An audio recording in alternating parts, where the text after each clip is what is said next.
और मैं मंत्री जी से अपेक्षा करूं बजट पे बोले। धन्यवाद अध्यक्ष जी, आपने मुझे बजट पर इंटरवीन करने का अवसर दिया। मुझे तो लगा था कोई वरिष्ठ सदस्य मुझसे पहले बोल रहे हैं, उसको इस सदन की रूल्स की जानकारी भी होगी और ये भी पता होगा कि जब एक विषय पर चर्चा पहले हो जाए इस बजट पर, यानी कि उस विषय पर दोबारा चर्चा वापस नहीं होती है। और दूसरा, मैं समझ सकता हूं, मैं समझ सकता हूं कि बजट पर उनकी तैयारी नहीं थी, बजट पर तैयारी नहीं थी सर, माना जा सकता है।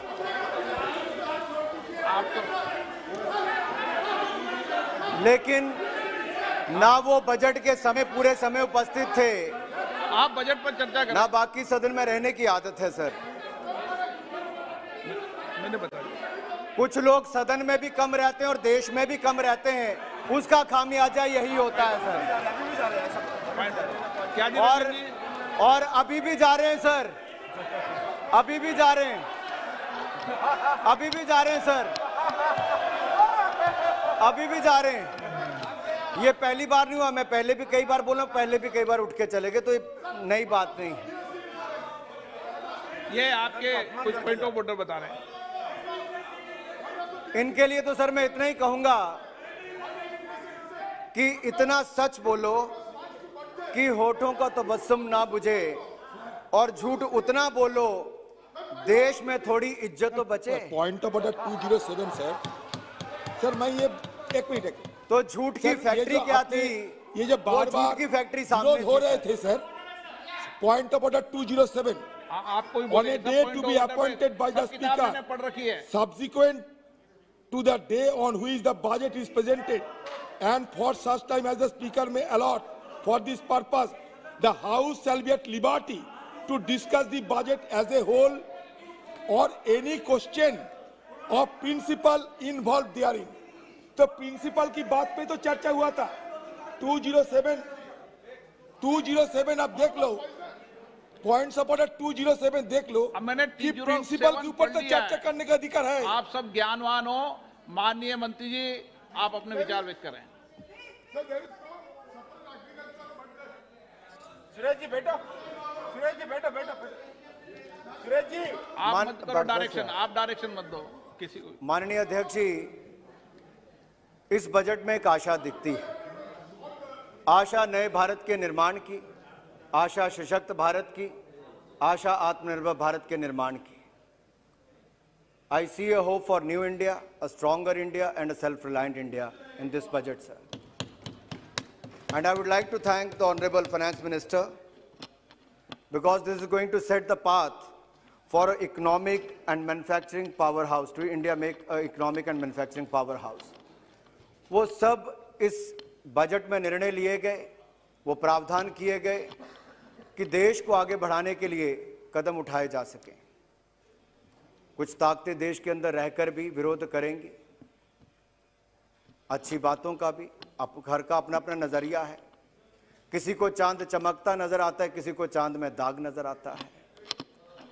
लेकिन मैं इतना जरूर कहूंगा सर, कुछ लोग वर्षों तक गरीबी मिटाओ का नारा लगाते रहे, 5 पीढ़ियों ने राज किया, गरीब मिट गए लेकिन गरीबी नहीं हटी।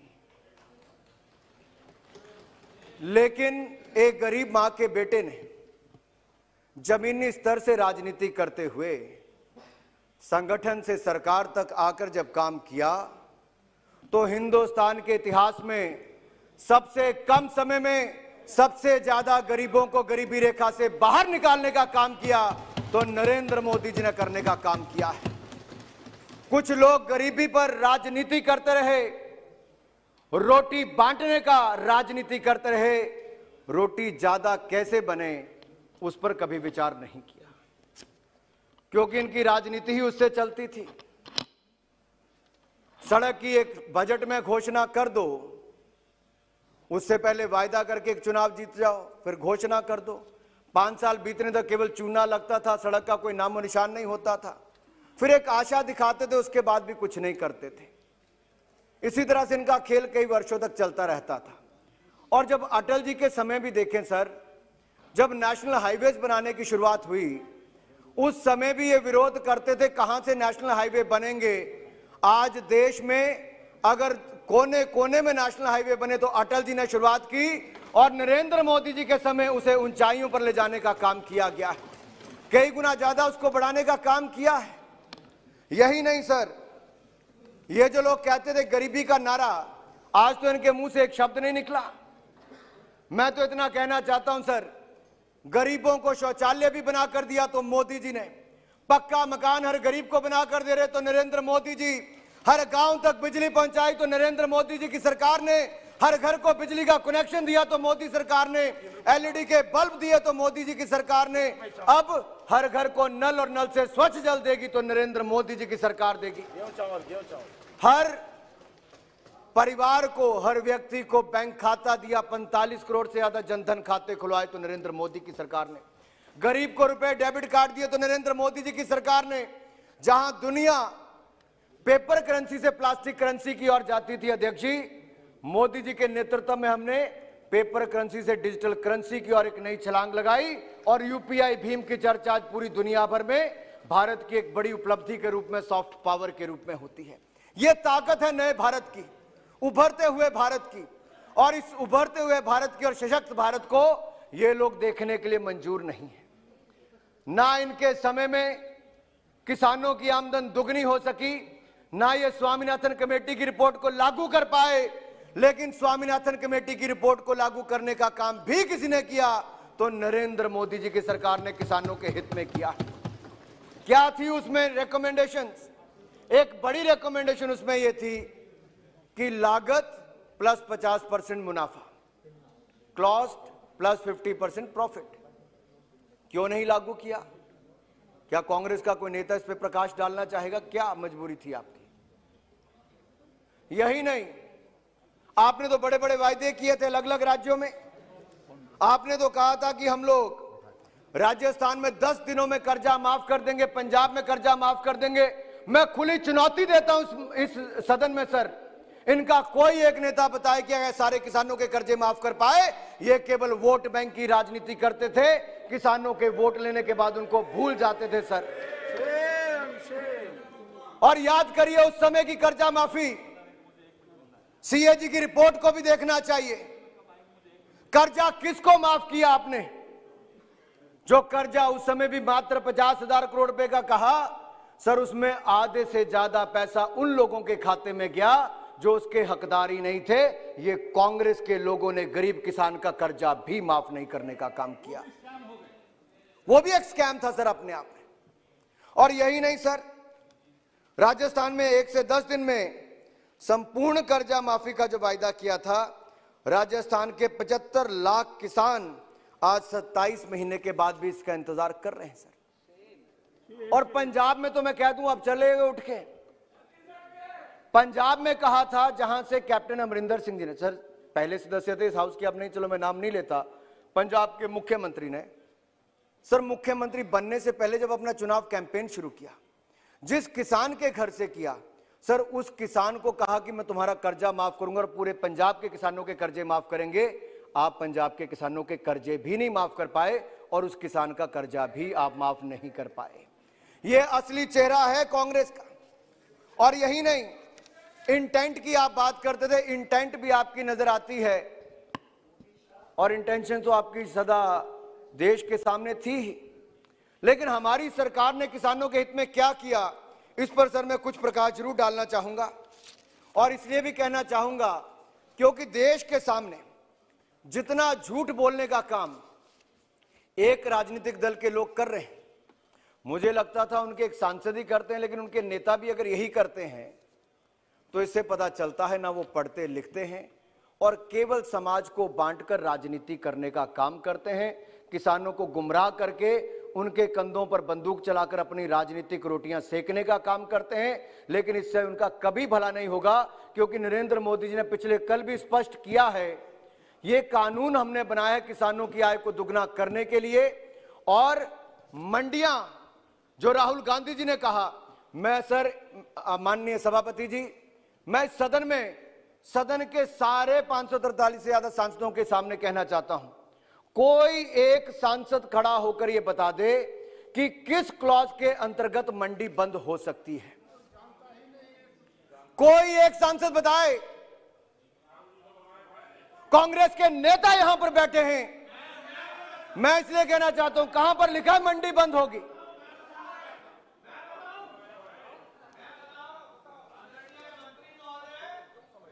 बिहार में 2006 में ये कानून रद्द किया गया था और उस जमाने में जितने सरकारी मंडी थे उसका 1/10 भी आज नहीं रह गया है और अनाज हमारे किसानों का आधा दाम में भी नहीं बिकता है। माननीय मंत्री महोदय, सर, माननीय सभापति जी, मैं चाहूंगा अगर अधीर रंजन चौधरी जी भी इस पर थोड़ा प्रकाश डाल दें तो देश को पता चल जाए। मैं तो ये चाहता था इसमें प्रकाश डालने के लिए एक दिन सदन से एग्रीकल्चर की मुद्दे पर चर्चा करें। तो सारे प्रकाश आप भी डालोगे, हम भी डालेंगे। अगर हिम्मत है तो एक दिन एग्रीकल्चर की मुद्दे को स्टैंड एलोन मुद्दे बना के एक दिन सदन में चर्चा हो जाए, अगर हिम्मत है आपका। अगर सारे आपका प्रधानमंत्री जी रहे, आपके सारे मंत्रीगण रहे, एक दिन सारे दिन सिर्फ एग्रीकल्चर को स्टैंड एलोन एक इशू बना के चर्चा की आपकी बातें हो गई। माननीय सभापति जी, मैं यही देश के सामने बताना चाहता था कि जिन्होंने पहले एक हफ्ता सदन और देश का बर्बाद किया, फिर पूरी चर्चा राष्ट्रपति अभिभाषण पर हुई, उस पर भी इन्होंने सबने कृषि बिल पर ही बोला। आज इनके नेता पढ़कर नहीं आए, बजट पर नहीं बोल पाए, कृषि बिल पर बोले लेकिन उस पर भी केवल झूठ बोलकर चले गए। अब कांग्रेस के नेता को भी पता नहीं कि किसी क्लॉज पे लिखा है कि नहीं लिखा। एक कांग्रेस का सांसद नहीं बता पाया। ये देश के सामने हमने पोल खोली है, पूरी की पूरी कांग्रेस पार्टी की, पूरे के पूरे विपक्ष की खोल कर रखी है। यह बताना आवश्यक था देश को। और बैठो भैया, बैठो। ये जो नहीं, मैं बताता हूं। आप बोलते जाइए। मैडम, मैं कहना नहीं चाहता था, रवनीत बिट्टू जी लाली लाली की बात करते हैं। ये किसानों के आंदोलन में गए थे, इनके गाल लाल होकर आए हैं, भैया बताना चाहते हैं। नेता का लाल होगा, इनके गाल लाल हुए, ये उसी के बारे में उल्लेख यहां करवाना चाहते थे, मैंने कर दिया। मैं करना नहीं चाहता था, लेकिन क्योंकि वो भी जानते हैं इनकी सच्चाई क्या है। ये कहते हैं मंडी बंद करेंगे। अब कौन बंद करेगा? ये स्तर इस सदन का कभी नहीं था। सभापति जी, जब किसी के पास तर्क खत्म हो जाए तो तू तड़क पे आ जाए, ये शायद कहीं और चलती होगी। इस सदन में गरिमा के साथ एक से दूसरे माननीय के साथ बात की जाती थी। और जिस तरह से जो स्तर कांग्रेस का हो रहा है वो पता चल रहा है, नेता से लेकर उनके कार्यकर्ताओं की हालत क्या होगी। और जब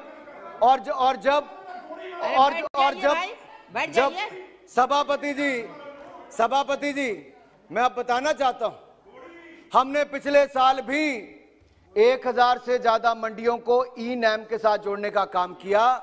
इस साल भी मंडियों के सशक्तिकरण के लिए 1000 से ज्यादा मंडियों को जोड़ने जा रहे हैं। और यही नहीं, पीएम किसान सम्मान निधि, किसानों का जो सम्मान करना चाहता है, उसके मन में कृषि विभाग के साथ साथ कृषि एवं किसान कल्याण मंत्रालय नाम किसी ने रखा तो नरेंद्र मोदी जी ने रखा है। और किसानों के कल्याण के लिए पीएम किसान सम्मान निधि मोदी सरकार लेकर आई। अब तक 1,14,000 करोड़ से ज्यादा किसानों को दिया है तो नरेंद्र मोदी जी की सरकार ने देश के किसानों को दिया। ये बार बार सुगोता राय जी कहते हैं कि कम कर दिया, बजट कम कर दिया, क्योंकि पश्चिम बंगाल की सरकार किसानों को वहां पर पैसा नहीं देना चाहती थी, जो मोदी सरकार यहां से किसानों को पैसा भेजना चाहते थे, आपकी मुख्यमंत्री, आपकी सरकार उनको नहीं देना चाहती थी। इसीलिए 14,000 करोड़ अगर पश्चिम बंगाल के किसानों का हक किसी ने मारा तो तृणमूल कांग्रेस की सरकार ने वहां पर मारा है।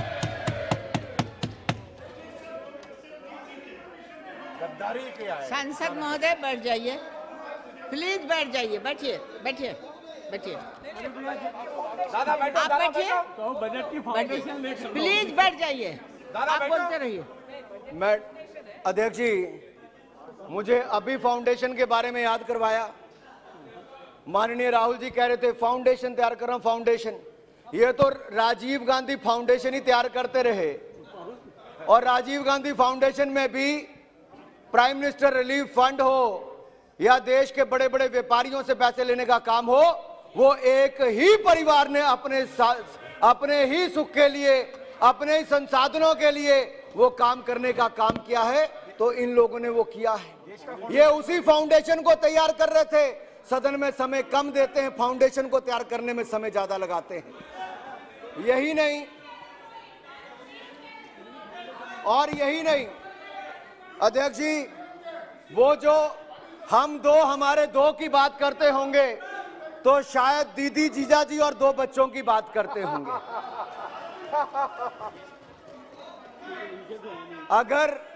अगर हम दो हमारे 2 दीदी जीजा जी और उनके 2 हैं तो मैं समझ सकता हूं इनके परिवार में चलता रहा आज तक, और अगर ये चलता रहा है तो देश को लूटने का काम किया है। और यही नहीं, इसके आगे मैं आपके सामने कुछ बातें जरूर रखना चाहता हूं। एमएसपी की बात की, एमएसपी को कौन खत्म कर रहा है? कहां लिखा एमएसपी को खत्म करने की बात? एक भी लाइन कहीं पर एमएसपी को खत्म करने की नहीं है। मैं आपके सामने स्पष्ट तौर पर कहना चाहता हूं, एमएसपी की प्रोक्योरमेंट और एमएसपी का प्राइस, ये दोनों ही बढ़े हैं तो नरेंद्र मोदी जी की सरकार के समय बढ़े। और मैं आपके सामने कुछ आंकड़े रख के जरूर कहना चाहता हूं, क्योंकि ये बताना जरूरी है। जहां तक वीट की बात है, 2013-14 में 33,874 करोड़ रुपया खर्च किया खरीद के लिए, तो गेहूं पर वो बढ़ाकर हमारी सरकार के समय 75,068 करोड़ रुपया इस साल खर्च हुआ है 2021 में। और यही नहीं, धान के लिए अगर इनकी सरकार के समय 63,000 करोड़ खर्च हुआ, तो अब हमारे एक साल में बढ़कर 1,72,000 करोड़ से ज्यादा हुआ। इनकी सरकार के समय 5 सालों में जितना पैसा खर्च हुआ एमएसपी खरीद पर, उससे 2.5 गुना ज्यादा नरेंद्र मोदी जी की सरकार ने किसानों को एमएसपी खरीद पर पैसा दिया है। 8 लाख करोड़ रुपए से ज्यादा दिया। कृषि बिल पर यह क्या चर्चा करेंगे? अगर मोदी जी ने, माननीय प्रधानमंत्री जी ने पिछले कल कहा कि मंडी व्यवस्था है और रहेगी, लेकिन मंडी व्यवस्था के अलावा भी ऑप्शन दी जा सकती, कोई कंपल्शन नहीं है, ऑप्शनल है। आप चाहे मंडी में जाएं, आप चाहे मंडी से बाहर किसी के पास जाएं। अरे कहीं ये कानून लिखा कि राहुल गांधी वहीं से लड़ेंगे, अमेठी से जहां चुनाव हारे वायनाड नहीं जा सकते? राहुल गांधी कहीं से जाकर चुनाव लड़े, लेकिन देश का किसान, अमेठी का किसान वायनाड में जाकर सामान नहीं बेच सकता। ये कहां पर लिखा है? उनके लिए अधिकार नहीं है, वो कहीं पे भी जाके लड़ सकते हैं, लेकिन किसान को जाकर कहीं पर अपना सामान बेचने का अधिकार नहीं। राहुल गांधी को पता। और दादा बैठो। इसके अलावा भी दलहन तिलहन के दाम हो तो दालों के तो 40% ज्यादा। राहुल गांधी का जवाब दे रहे सुरेश जी, माननीय सभापति जी, बैठिए, बैठ जाइए, माननीय सभापति जी, आप बैठ जाइए। I am not yielding madam. आप अपने टाइम में बोलिएगा। सुरेश जी, मैडम, अध्यक्ष सुरेश जी, जी, आप बोलते रहिए, ओके सूरज जी, आप बोलते रहिए। Goodbye. वैसे तो पूर्व प्रधानमंत्री जी जो इनकी पार्टी से ही आते थे, उनको लाल और हरी मिर्च में अंतर पता नहीं था, और ये जो आज भाषण देकर गए इनको गेहूं और जौ में अंतर पता नहीं है। ये कृषि पर क्या ज्ञान बांटेंगे? ये अपना मजाक उड़वा कर गए, पूरे देश में मजाक बनेगा। और यही नहीं, ये तो जो आंदोलन जीवी हैं, इन आंदोलन जीवियों के लिए आप कल्पना कीजिए, कांग्रेस के एक नेता ने आज कह दिया कि वो महात्मा गांधी देश के सबसे बड़े आंदोलन जीवी हो। कांग्रेस के नेता ने कहा, कहां मिला दिया राष्ट्रपिता महात्मा गांधी जी को। कांग्रेस और कितना नीचे गिरेगी अपनी राजनीति को लेकर, एक चिंता का विषय है।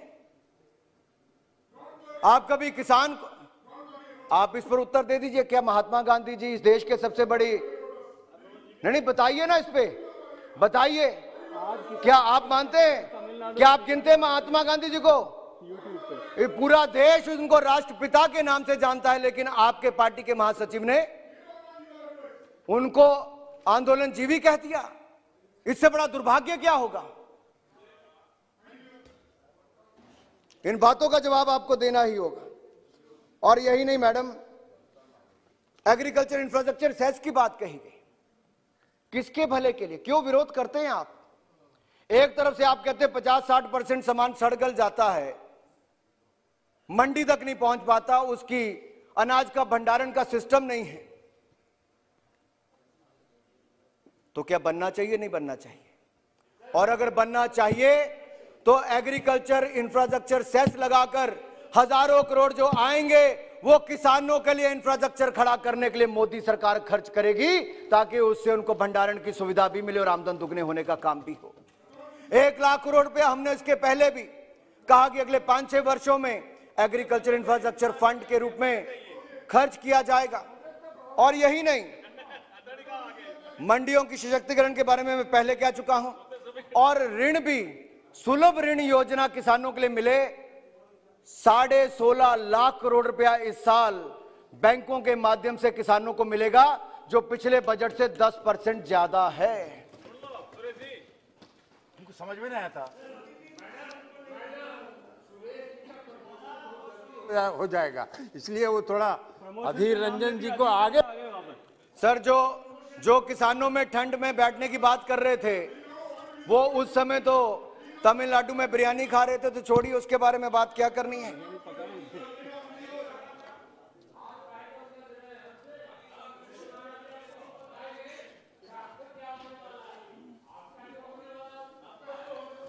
मैडम, यहां पर कहा गया कि जीएसटी को लाए, आप क्यों नहीं लाए? आप भी लाना चाहते थे, क्योंकि आप राज्यों की सरकारों को कंपनसेट करने के लिए तैयार नहीं थे। हम कोऑपरेटिव फेडरलिज्म में विश्वास करते हैं। राज्यों को 14% इंक्रीज प्रति वर्ष अगर देने का काम कोई कर रहा है जीएसटी कंपनसेशन में, तो भारत सरकार जीएसटी काउंसिल वहां से कर रही है। इसीलिए पूरे देश के राज्य की सरकारें उस पर आई हैं। और इस आपदा के समय में भी जब भारत सरकार के पास पैसा नहीं था, मैंने देखा माननीय वित्त मंत्री निर्मला सीतारमण जी 8-9 घंटे लगातार बैठकर ना लंच करने उठी, ना चाय पीने उठी, राज्य की सरकार की एक एक बात सुन के 9 घंटे बैठकर उनकी समस्याओं का समाधान करके राज्यों को 6 किश्तों में 84,000 करोड़ से ज्यादा दिया। तो माननीय वित्त मंत्री निर्मला सीतारमण जी ने देने का काम किया। हम विश्वास रखते हैं कोऑपरेटिव फेडरलिज्म में, संघीय ढांचे में राज्यों को लेकर ही हम सशक्त भारत का निर्माण करना चाहते हैं। लेकिन आप बांटने का काम मत कीजिए। जब हम तमिलनाडु के लिए, केरल के लिए, असम के लिए पैसा देते हैं, तो आप विरोध करते हो कि असम के और पश्चिम बंगाल के चाय बागान वालों को क्यों पैसा दिया।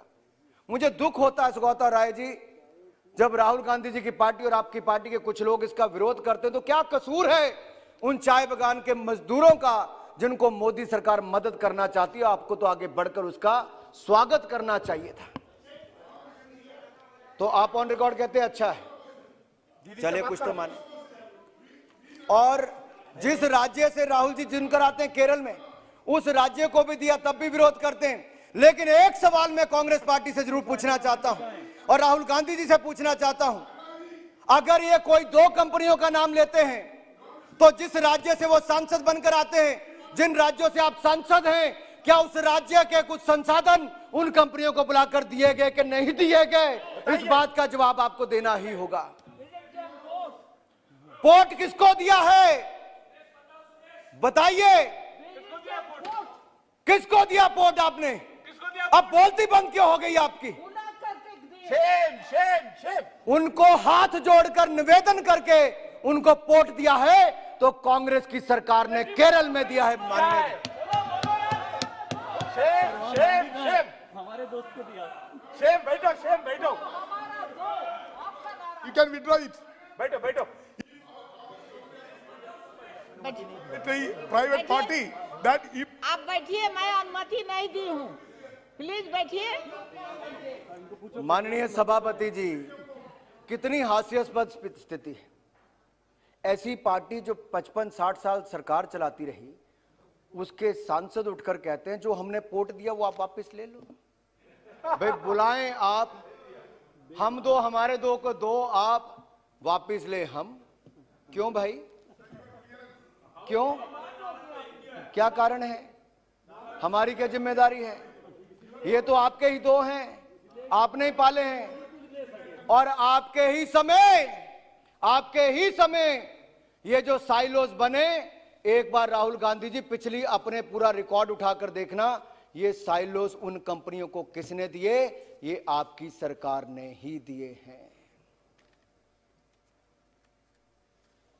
इतना कोरा झूठ बोल देना, वो भी लोकसभा में। हम तो कब आए सत्ता में? 5 साल हुए, लेकिन सभापति जी 5 साल पहले जब हम सत्ता में आए तो देश की हालत क्या थी? India was among the fragile 5 economies of the world. दुनिया की 5 लड़खड़ाती चरमराती अर्थव्यवस्थाओं में से भारत था यूपीए के समय। लेकिन नरेंद्र मोदी जी ने ईमानदार सरकार दी, सुशासन दिया, उसके कारण दुनिया की पहली 6 अर्थव्यवस्थाओं में हिंदुस्तान को लाकर खड़ा किया। तो नरेंद्र मोदी जी ने लाकर खड़ा किया। पिछले 6 वर्षों में एक भी रुपए का कोई घोटाले का आरोप हमारी सरकार के खिलाफ नहीं लगा पाया। यह ईमानदार सरकार दी है तो नरेंद्र मोदी जी की सरकार ने दी। अभी टेबल लगा, साउंड हम में दम है, ईमानदार हैं, सीना चौड़ा करके सदन और सड़क में आपको कोरा जवाब देते हैं, क्योंकि आपके दीदी जिया जी उन बातों को सहन नहीं कर पाते। आपके नेता बेल पर हैं, जेल से बाहर हैं, क्योंकि भ्रष्टाचार किया है। और आज वो बड़ी बात करते हैं गरीबों की, किसानों की जमीन लगे जहां पर उद्योग लगने थे, आपके अपने उस परिवार के ट्रस्ट के नाम पर दे दी गई। क्या क्या बोलूं मैं, एक परिवार के खिलाफ बोलना नहीं चाहता था, लेकिन जिस तरह से आज इस सदन का अपमान किया गया है, झूठ का पुलिंदा यहां पर जिस तरह से भाषण के रूप में कहा गया, ऐसे ही लोग हैं जो देश को बांटते हैं अपनी राजनीति के लिए। आज वो किसानों का दुरुपयोग कर रहे हैं अपनी राजनीति के लिए। इसका जितना निंदा की जाए उतनी कम है। बीकानेर में जमीन लेगी किसानों की। मेघवाल जी कह रहे हमारे बीकानेर में जमीन ले ली। अब मुझे नहीं पता किसने ली, जीजा जी ने ली या बहन जी ने ली। आप तो पुराने कलेक्टर रहे हैं, आप बताइए किसने ली किसने नहीं ली। मैं इसमें नहीं जाऊंगा। हमारे बीकानेर में किसानों की जमीन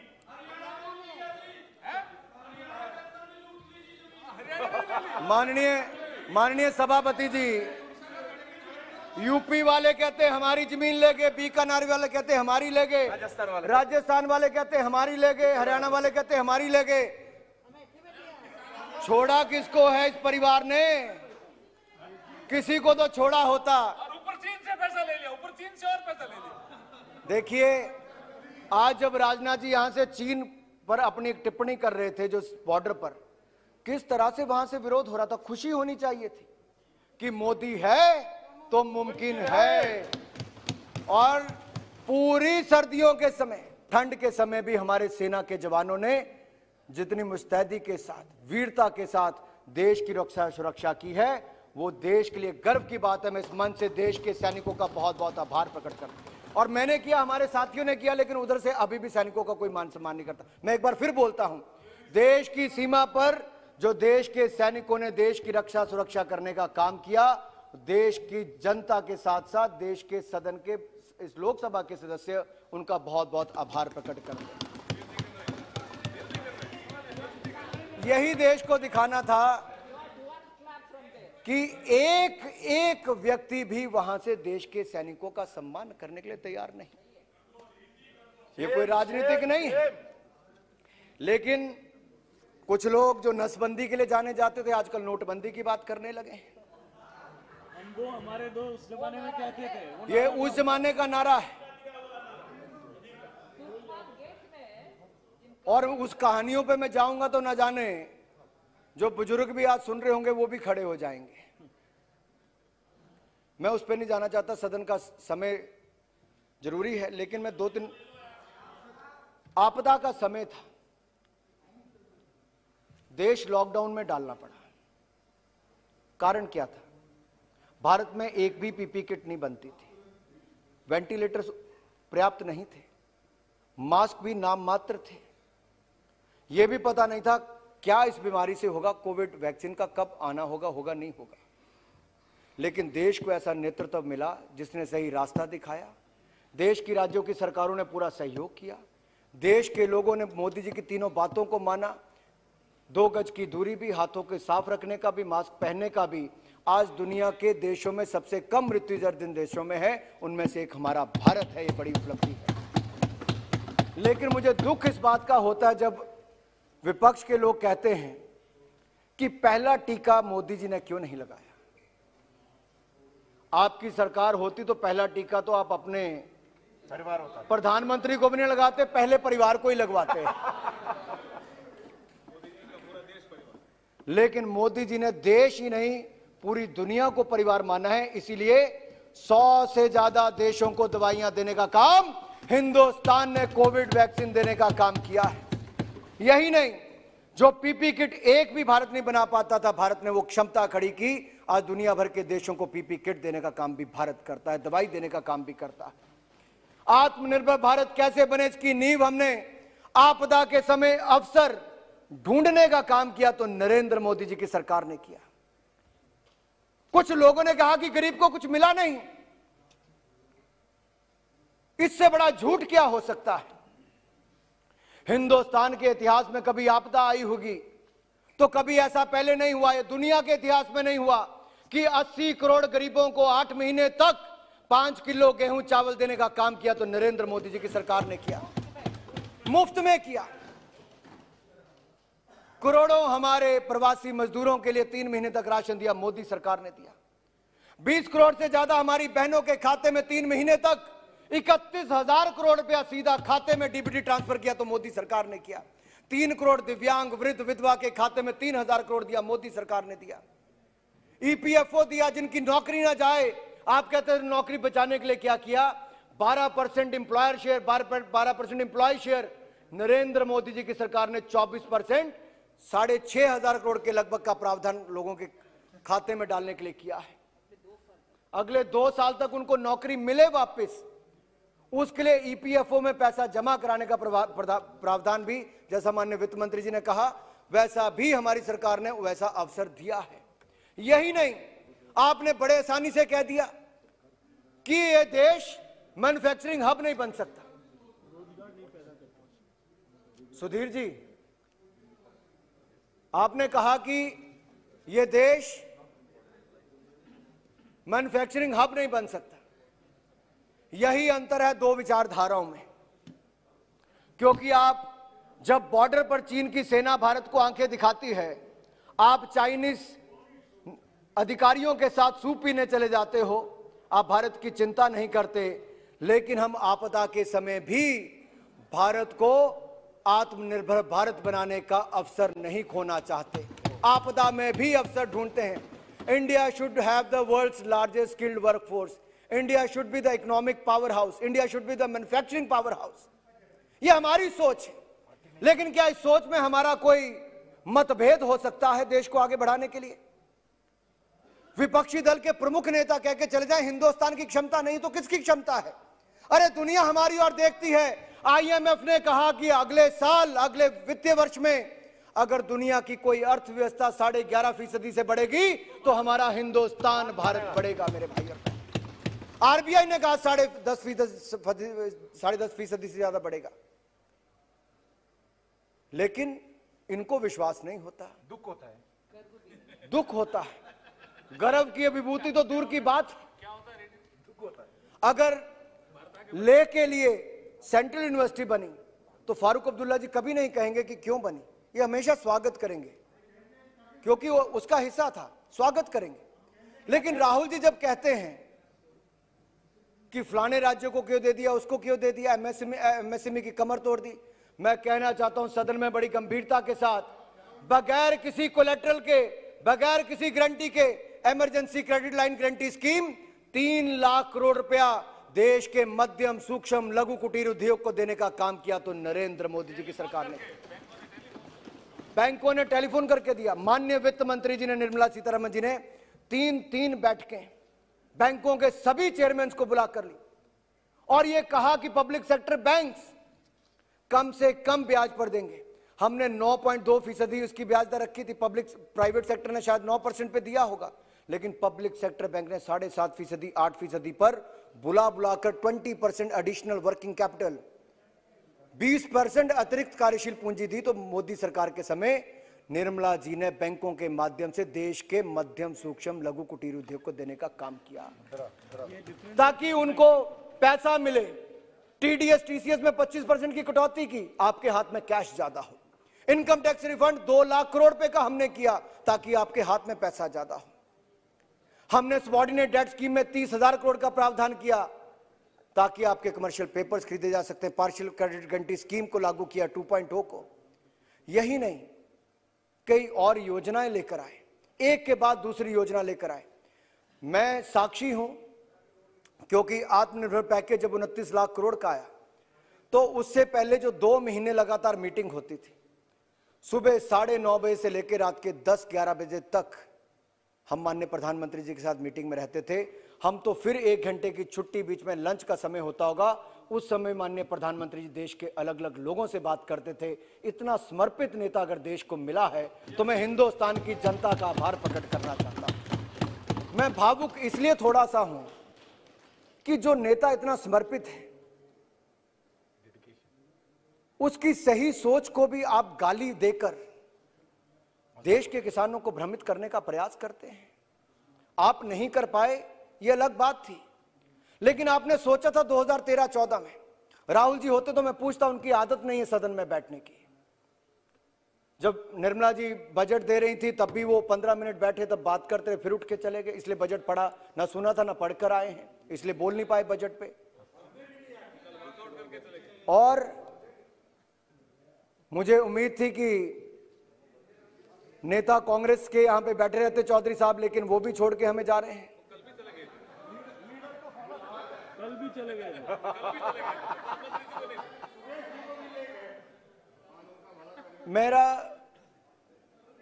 मेरा निवेदन इतना रहेगा,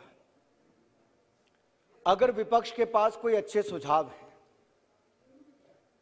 मैं आपको विश्वास दिलाता हूं इस सरकार में जिस तरह से ग्रुप ऑफ मिनिस्टर्स में भी चर्चा होती, माननीय प्रधानमंत्री जी भी देश के सभी स्टेक होल्डर से पिछले 9-10 महीने में लगातार बातचीत करते रहे और देश के जो बड़े बड़े बुद्धिजीवियों ने, अर्थशास्त्रियों ने जो सुझाव दिए, हमने उन सब सुझावों को मानते हुए इस बजट को लाए, तभी जाकर कैपिटल एक्सपेंडिचर 34.5% ज्यादा किया है। 5.5 लाख करोड़ रुपए की वृद्धि कैपिटल एक्सपेंडिचर में हुई, तो देश के अर्थशास्त्रियों ने इसका सुझाव दिया था। आखिर सेंसेक्स ऐसे नहीं इतना उछाल मारा, पहले दिन 2200 पॉइंट, फिर 1200 पॉइंट, फिर 51,000 से ऊपर पहुंच जाए, क्यों नहीं पहले गया? कुछ तो किया होगा। मुझे इशारा किया है कि बस खत्म करना है, लेकिन मैं ये कहूंगा कि उस आपदा के समय भी हम रिफॉर्म्स में पीछे नहीं रहे। जो 90 के दशक में रिफॉर्म्स हुए उससे ज्यादा हमने अब किए, चाहे बिजली के क्षेत्र में हो, कोयला के क्षेत्र में हो, खनन के क्षेत्र में हो, डिफेंस प्रोडक्शन के क्षेत्र में हो, स्पेस के क्षेत्र में हो या कृषि के क्षेत्र में हो। इनमें आज तक कभी इतनी बड़ी रिफॉर्म्स नहीं आई जो आपदा के समय भी आई तो नरेंद्र मोदी की सरकार लेकर आई। माननीय रक्षा मंत्री जी यहां पर हैं, जिस दिन कहा था कि हम इंपोर्ट कम करेंगे डिफेंस इक्विपमेंट को, तो उसके कुछ ही दिनों के अंदर इन्होंने 110 से ज्यादा आइटम्स की लिस्ट जारी करके कहा कि अब ये तो केवल मेक इन इंडिया ही होगा और हथियारों का निर्यात भी कम होगा। आप पीएसयूज की बात तो करते हैं, लेकिन एचएएल को कितनी ऑर्डर बुक थी आपके समय? हमारा देखिए हेलीकॉप्टर हो या फाइटर जेट्स हो या बाकी हो, हमारी सरकार ने देने का काम किया है।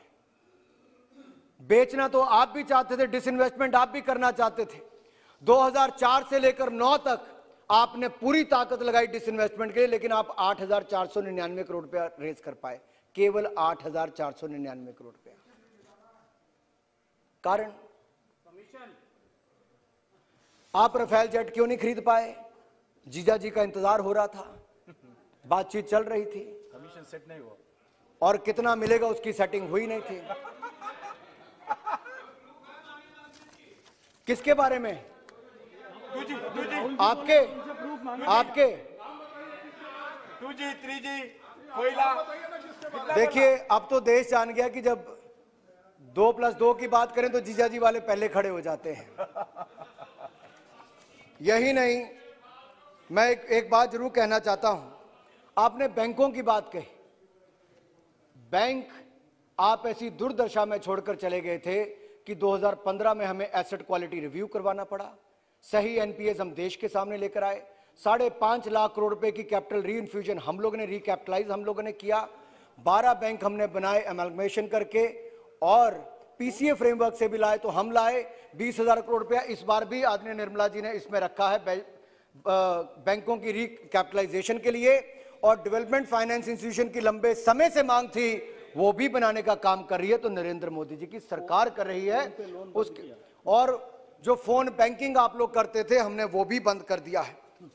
यही नहीं, आप बड़े वर्षों तक अनुसूचित जाति की राजनीति करते रहे, अल्पसंख्यकों की करते रहे। आपने जाति और धर्म के नाम पर वोट मांगा, लेकिन हमने कभी वोट किसी ऐसे आधार पर नहीं, हमने विकास के नाम पर सदा जनता के सामने गए। और इस बजट में भी माननीय निर्मला जी ने अनुसूचित जाति के लिए अक्रॉस मिनिस्ट्रीज अगर बजट में बढ़ोतरी की है 51.65% की है। हमने उसको 83,000 करोड़ से बढ़ाकर 1,26,000 करोड़ कर दिया। सामाजिक न्याय अधिकारिता मंत्रालय के लिए 28% वृद्धि की है, सोशल जस्टिस एम्पावरमेंट मिनिस्ट्री के लिए। और जो दिव्यांगों के लिए मंत्रालय में एक डिपार्टमेंट है, उसके लिए 30% की वृद्धि की है। ये कौन है? आप कहते हैं आम आदमी के लिए बजट नहीं, ये आम नहीं तो कौन आम? किसानों के लिए 65,000 करोड़ रुपए अगर हमने बजट में प्रावधान किया पीएम किसान में, तो ये नहीं तो और कौन है आपके लिए आम? यही नहीं, मैं आपसे निवेदन करना चाहता हूं कि आप राजनीति से ऊपर उठकर देश के हित में कुछ निर्णयों का स्वागत करें। हमने पहले भी कहा कि मंडियों में, केवल सरकारी मंडी में या सरकार के जो अभी मंडियां हैं उसमें, या जो नई व्यवस्था बन रही है उसमें किसी को जाना मजबूरी नहीं है, कंपलसरी नहीं है, ऑप्शनल है। आप आज भी अपना सूट, साड़ी, कैप कुछ भी खरीदने जाते हैं, कोई आपको ये नहीं कहता इसी दुकान पे जाइए। इसलिए मेरा आपसे निवेदन है कि किसानों को भी मजबूर मत करिए। किसानों को 70 वर्षों में पहली बार स्वतंत्रता, आजादी मिली है, तो नरेंद्र मोदी जी की सरकार में अपने फसल को बेचने की मिली, फ्रीडम दिया है। इसलिए मैं अंत में इतना ही कहता हुआ, क्योंकि विस्तार में माननीय वित्त मंत्री जी कहेंगी, मुझे केवल कुछ पक्ष यहां पर आपके सामने रखने थे। हमने पुरानी व्यवस्थाओं को सुधारने का काम किया है, देश को मजबूती दिलाने का काम किया है, पटरी पर लाने का काम किया है, और चरमराती हुई अर्थव्यवस्थाओं से बाहर निकालकर एक मजबूत अर्थव्यवस्था बनाने के लिए हर संभव प्रयास हम लोग करने जा रहे हैं। कृषि बिल पर मैं आपको इतना ही कहूंगा कि आप अन्नदाता के आर्थिक सशक्तिकरण के में रोड़ा ना बने, और इतना ही कहूंगा कि आज साजे दिल में तराने बहुत हैं, अभी बनाने आपको बहाने बहुत हैं। काले ये कृषि कानून नहीं, काले आपके इरादे और काले आपके फसाने बहुत हैं। और इसलिए जब इनकी ये काली सोच, काला नजरिया, देखने का तरीका बदलेगा, हमने तो काला बाजारी खत्म की है, क्योंकि इनके समय महंगाई 11% होती थी, हमारी सरकार के समय 4% से कम रखने का काम किया तो मोदी सरकार ने किया है। ये किसी पहलू पर, बजट के, अर्थव्यवस्था के, या कहीं पर भी अपनी बात रखेंगे। मैं इतना ही कहूंगा कि फिस्कल प्रूडेंस की बात करनी हो, इनके समय 5.6% फिस्कल डेफिसिट था जिसको कम करते 3.5% से कम मोदी सरकार लेकर आई। और आगे भी आदरणीय निर्मला जी ने कहा कि फिस्कल कंसोलिडेशन का हमारा पाथ क्या होगा, कैसे हम इसको कम करते आएंगे। लेकिन देश को आज खर्च करने की जरूरत थी कैपिटल एक्सपेंडिचर के लिए, डिमांड बढ़ाने के लिए। लोगों के हाथ में हमने पैसा भी दिया, अन्न और धन की कमी ना लोगों के लिए छोड़ी है, ना गरीब के लिए, ना जनता के लिए और ना व्यापारी के लिए, ना ही आगे छोड़ेंगे।